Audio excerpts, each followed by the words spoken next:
अस्सलाम वालेकुम। कैसे हैं आप सब? उम्मीद है खैरियत से होंगे। मेरी दुआ है अल्लाह पाक आपकी आपके बच्चों की सेहत इज़्ज़त ईमान में अपने खैर बरकत अता फरमाए, आमीन। और ये देखें, ये इतनी सारी चीज़ें, ये पूरा मैंने एक शॉपर खोला है जिसमें लेस वगैरह और गोटे वोटे रखती हूँ मैं, क्योंकि मुझे चाहिए था कुछ सामान। मैं आपको दिखा रही हूँ क्या सामान चाहिए। तो ये देखिए, ये है वेलवेट का कपड़ा, ये मैंने ला के रखा था और उसके साथ ये ला के रखा था। ये जो है ना, इसको क्या बोलते हैं, टसल, उसमें लटकन जो भी कहते हैं ना, वो तो वो ला के रखा था। ये 4 पीस है और ये डोरिया है ना। अब आप समझ गए होंगे कि मैं इससे क्या बनाने के लिए, इसका अस्तर का कपड़ा भी है, ये है अस्तर का कपड़ा। तो ये मेरे पास रखा हुआ था। अब ये मुझे लग रहा है इसके साथ अच्छा नहीं लगेगा। तो खैर, ये असल में ना, जो मेरी वीडियो शुरू से देखते आ रहे हैं उनको पता है, स्कूल में होती थी साइकेट्रिस्ट डॉक्टर अफसा खानम। तो उनसे मेरी बड़ी अच्छी दोस्ती है ना। तो उनकी शादी होने वाली है अगले महीने, यानी दिसंबर में। तो जैसे मैंने पहले तो उनसे वादा किया हुआ था ना, जब सब कुछ अच्छा था, और वही बात है ना, दिल में खुशी हो ना तो हर तकलीफ़ जो है ना वो छोटी लगती है। तो जितने भी मरियम के साथ प्रॉब्लम या जो भी, मगर मैं दिल से खुश थी, मैं अपने बच्चों के साथ खुश रहती हूँ और खुश रहती थी। तो मैंने उनसे वादा किया था कि ठीक है, मैं आपकी शादी में आऊँगी और मैं आपके लिए पोटली बैग बनाऊँगी। तो ये मैंने उनसे वादा किया हुआ था, तो ये सब रखा हुआ था। तो जब मैं बनाऊँगी ना इंशाल्लाह आपको उसकी वीडियो बना के भी दिखाऊँगी। अभी इसके लिए मैंने सोचा कि नहीं, ये तो बिल्कुल ये ज़रा कॉपर सा हो रहा है ना, तो ये देखिए गोल्डन, बिल्कुल अच्छा खिलता हुआ गोल्डन है। तो मैं ऐसे गोल्डन थोड़ा सा लेस लाऊँगी और अच्छे से इंशाल्लाह बनाऊँगी पोटली बैग, ताकि जैसे एक दुल्हन ले तो अच्छा लगे। अब मुझे जो अच्छा लगा कि मुझे लगा कि मैरून वेलवेट में, अब उनके पास सूट वो नहीं हो, वैसे उनका फेवरेट कलर है मैरून।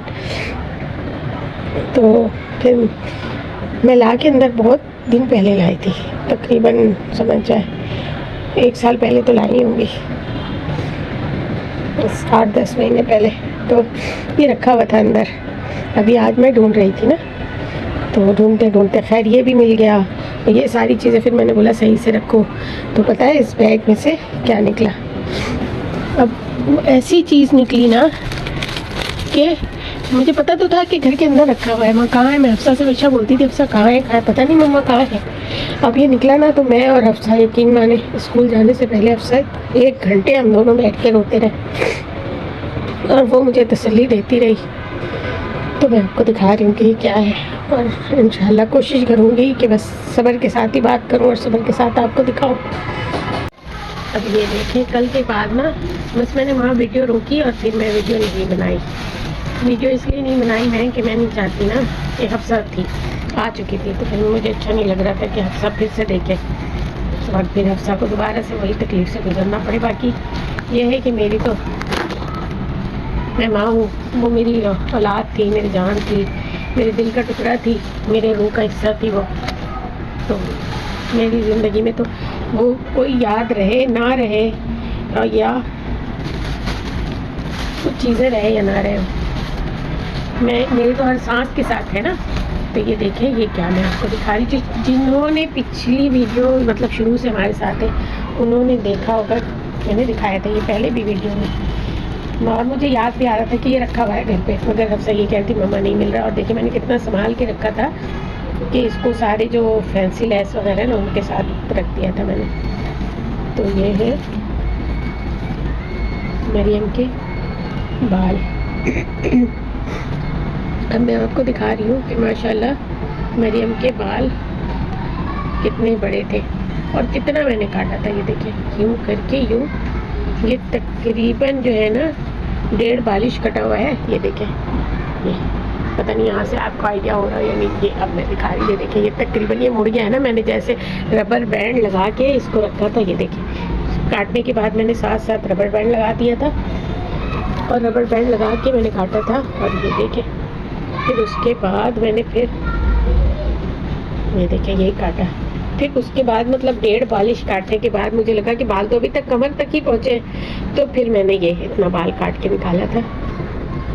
मरियम का। और ये देखिए इसमें भी रबर बैंड मैंने लगाया हुआ है ना, ये रबर बैंड इसका टूट गया है इस वाले का, तो ये थोड़ा सा उलझ गया है, वो वाला बिल्कुल सीधा है।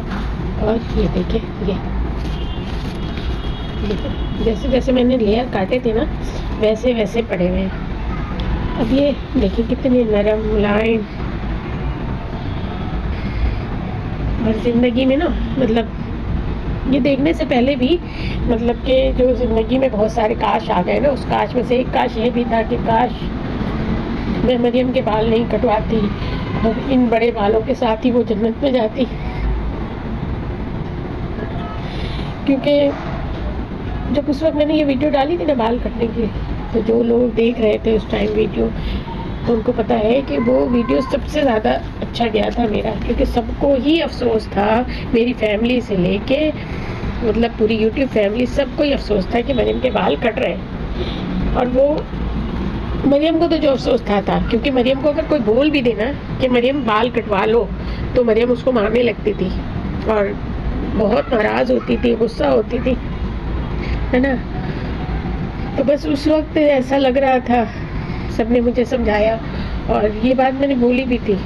ये जिस डॉक्टर अफसर की जो शादी हो रही है ना, इसने भी मुझे बोला था कि मरियम की मम्मा आप ऐसा करें, क्योंकि मरियम ना कभी मरियम बिहेवियर की क्लास ही इसीलिए लेना शुरू हुई थी कि मरियम सबसे पहले जो गुस्सा होना शुरू हुई तो मरियम ने अपने बाल पे ही गुस्सा निकाला कि मैं दिन में अगर 10 दफ़ा भी उसकी पोनी बनाती तो वो पूरे बाल खोल देती थी। तो फिर मैंने स्कूल में बात करके उसकी बिहेवियर की क्लास करवाई थी, तो अफसर ने बोला कि ऐसा करें आप इसके बाल ना छोटे करा ले, पता नहीं इसको गर्मी लगती है, ये क्या प्रॉब्लम होता है, उलझती है, तो आप इसको ऐसा। तो देखिए कितना खूबसूरत, अभी मैंने कैमरे का लाइट ऑन किया है तो देखिए कैसे नरम मुलायम प्यारे से बाल इसके।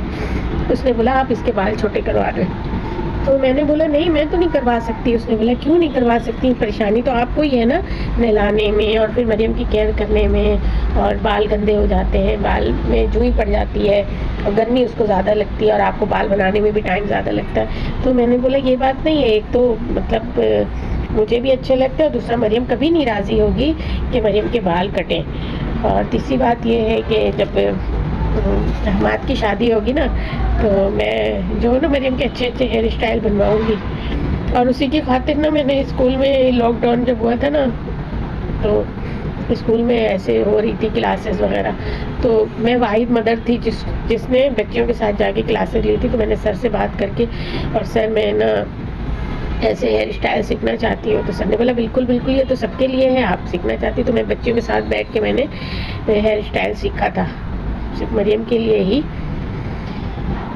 सीखा था कि मेरी बच्ची के बाल अच्छे और उसको पसंद है। तो खैर अब मरियम से बात करना इतना मुश्किल, उस वक्त सब लोग जानते हैं कि कितनी मुश्किल से हमारे ने उसको पिज़्ज़ा का लालच दिया था और बहुत उसको समझाया बुझाया था। और नई मशीन हमारे ने मंगवा के दी थी उसको अली एक्सप्रेस से ना, वो बाल काटने वाली मशीन थी, तो वो उससे थोड़ा सा पहले ही उसको समझ में आया कि हाँ ये एक नई चीज़ है। तो बहुत मुश्किलों से उसके बाल काटे थे। और मतलब मैंने ऐसे बोला तो हफ्सा ने बोला क्या हो गया है आपको, हमाद की शादी अभी है? मैंने बोला नहीं अभी तो नहीं है। तो कहने लगी अभी कटवा दे, माशाल्लाह इतने अच्छे बाल है मरियम के, फिर बढ़ जाएंगे। मैंने बोला नहीं मैं नहीं कटवाऊँगी। फिर मसला बढ़ते जा रहा था क्योंकि कराची में गर्मियाँ भी शदीद होती जा रही थी और बाल मरियम के लंबे से लंबे होते जा रहे थे ना। तो ऐसे ही फिर तबस्सुम ने बोला कि इसके बाल कटवा दो, तो मैंने बोला नहीं तबस्सुम मैं नहीं कटाऊँगी। हफ्सा भी यही कह रही थी।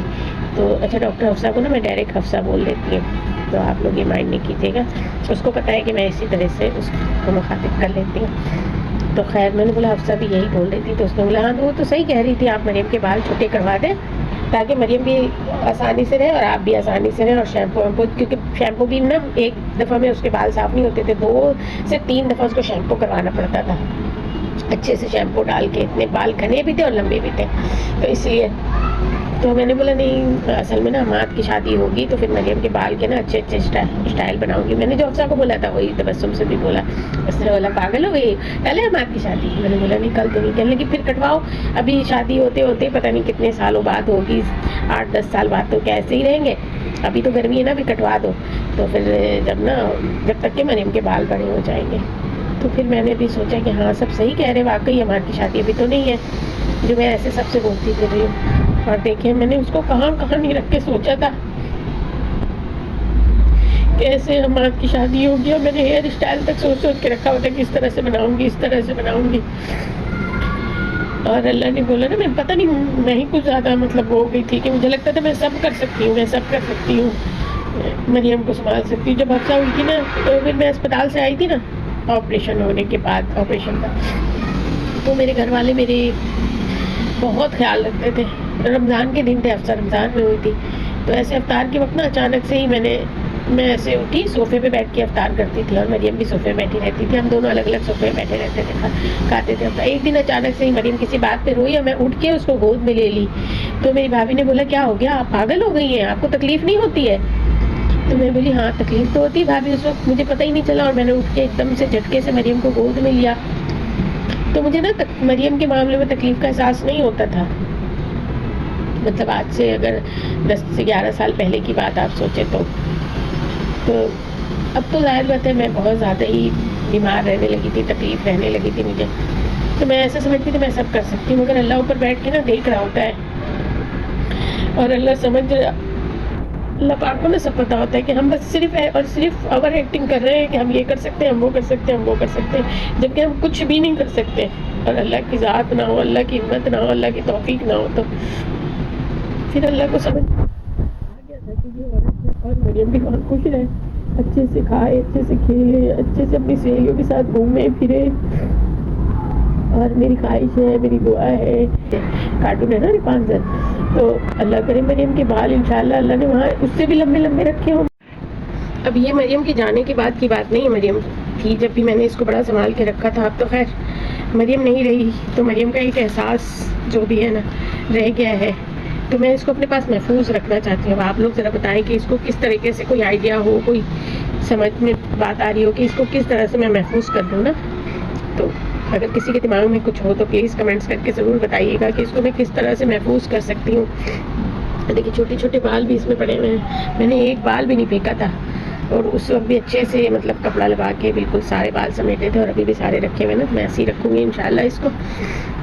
और जिन्होंने नहीं देखा मरियम के ओरिजिनल बाल ना, तो वो पिछली वीडियो में जाके ज़रूर देखिएगा, और मरियम के लिए दुआ कीजिएगा, और मेरी फैमिली के लिए दुआ कीजिएगा कि हमाद, हफ्सा और मरियम की मामा को अल्लाह पाक सेहत दे, तंदुरुस्ती दे और सब्र दे। आमीन।